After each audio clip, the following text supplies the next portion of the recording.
38 days na nga lamang at Pasko na, kaya naman for today's video, eto at gumawa nga pala kami ngayon ng macaroni fruit salad dahil talaga namang ramdam na ang simoy ng Kapaskuhan.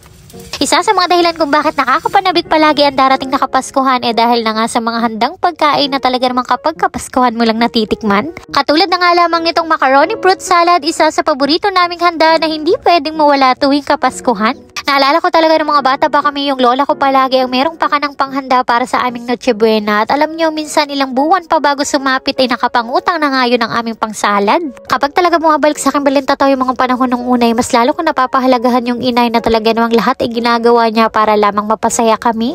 Kaya naman mula pa noon at hanggang ngayon, nandun pa rin ang kasabikan tuwing nalalapit ang Kapaskuhan para lamang matikman yung mga ganitong klaseng pagkain na tuwing Pasko lamang namin na pagsasalu-saluhan. Isa rin talaga itong macaroni fruit salad sa napakasimple at napakadali din lamang gawin. Ayan nga po, at pinagsama-sama ko lamang diyan itong macaroni, fruit cocktail, nata de coco, kaong, cheese, mayonnaise at itong all-purpose cream. At syempre, para mas ma-achieve natin ang creamy sarap ng ating macaroni fruit salad, itong Jollicaw kondensada ang ginagamit ko. Bukod sa very affordable, malapot at hindi malabnaw, talagang achieve ang creamy sarap ng Paskong Pinoy ka-partner ang Jollicaw. At ayan nga, at pagkatapos ay paghalo-haloin lamang natin na maigi. Naku po, ay kapag ganito kadami naman ang sahog ay talaga namang tingin pa lamang mukhang napakasarap na. Kaya sa mga nag-iisip diyan ng handa ngayon darating na Kapaskuhan, ay isama nyo nga ito sa inyong listahan. Perfect pang handa at paniguradong magugustuhan ito ng iyong buong pamilya.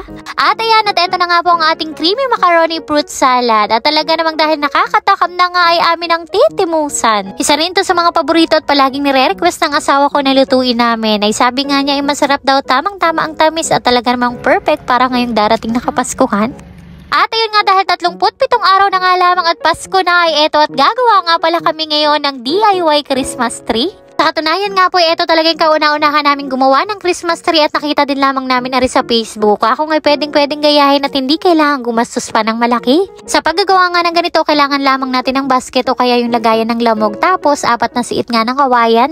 Kinortehan nga lamang muna namin na parang triangulo itong kawayan, tapos sinape nga lamang dito sa basket para dumikit. Habang ginagawa pa nga lamang namin ito, ay talaga namang mas excited na nga kagad matapos itong 2 batutan namin. Dahil tuwang-tuwa talaga yung mga yan kapag nakakita nga ng ganito kapag pumupunta kami ng bayan. At ayan, pagkatapos nga nating makortihan na parang triangulo, ngayon naman ay babalutan na natin itong ating Christmas garland. Papaikutan nga lamang natin yan palibot para matakpan nga itong mga kawayan. Ay talaga namang napakadali lamang nito at napakasimpleng gawin. Kaya nyo din gumawa sa inyong bahay ng ganitong klaseng Christmas tree, mga mare. At ayan nga, para mas kompleto ay nagpalibot rin nga kami dito nitong mga Christmas light. Iba pala talaga yung saya kapag gumagawa ng ganitong klaseng Christmas tree at parang ramdam mo na talaga na papalapit na talaga ang Kapaskuhan. At ayan, ito na ang ating Christmas tree. Aba, hindi nga halatang gawa lamang sa kawayan. Ang gandang tingnan at ang saya din nga nitong 2 batuta ay talaga namang merry ang darating na Kapaskuhan. Dahil hindi pa man nga po Pasko ay meron na naman ngang panibagong regalo para sa amin. At eto na nga po ang resulta ng aking pregnancy test nung nakarang araw ay talaga namang tunay na kabadong malala. Malakas na rin talaga yung kutob ko at eto na nga, tama talagang hinala ko at positive nga.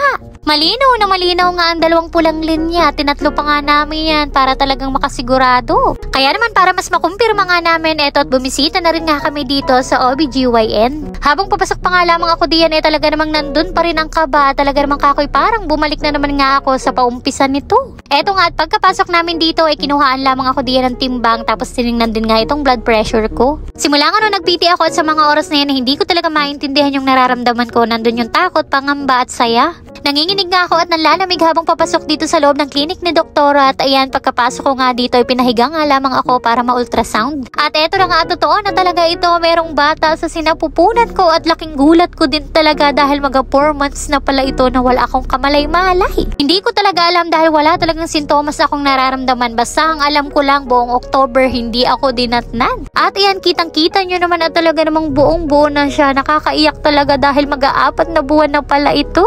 Sobrang nag-emotional nga ako diyan dahil hindi ko talaga alam yung nararamdaman ko. Sabi ko nga sa asawa ko, bakit anong bilis naman? Kako hindi naman natin hinihiling bakit binibigay ni Lord. Sabi nga namin ang prayer namin ay bigyan kami ng blessing, pero hindi ata kami naging specific at batang blessing ang binigay sa amin. Nag-pray lang kami diyan at kumalma na rin ako at buong puso naming tinanggap ang panibagong biyaya para sa aming pamilya. Marahil hindi pa man namin ito plano, pero anong magagawa namin kung kagustuhan ito ng Diyos para sa amin? Sabi nga nitong asawa ko, hindi man natin hinihiling pero binibigay niya sa atin. Marahil meron siyang magandang plano para sa amin. Kaya naman patuloy kaming naniniwala at nagtitiwala sa nais at kalooban niya para sa amin. Kaya naman welcome baby number 3 at sana nga ay boy ka na at nawa ay patuloy tayong samahan at gabayan ng ating Panginoon hanggang sa mapagtagumpayan natin ang pagbubuntis na ito. At ayun nga mga mare, samahan niyo naman nga po akong muli sa journey ng aking pagbubuntis hanggang sa pagpapalaki ng mga anak namin. And yun lamang muna for today's video. Salamat po sa inyong panonood. God bless!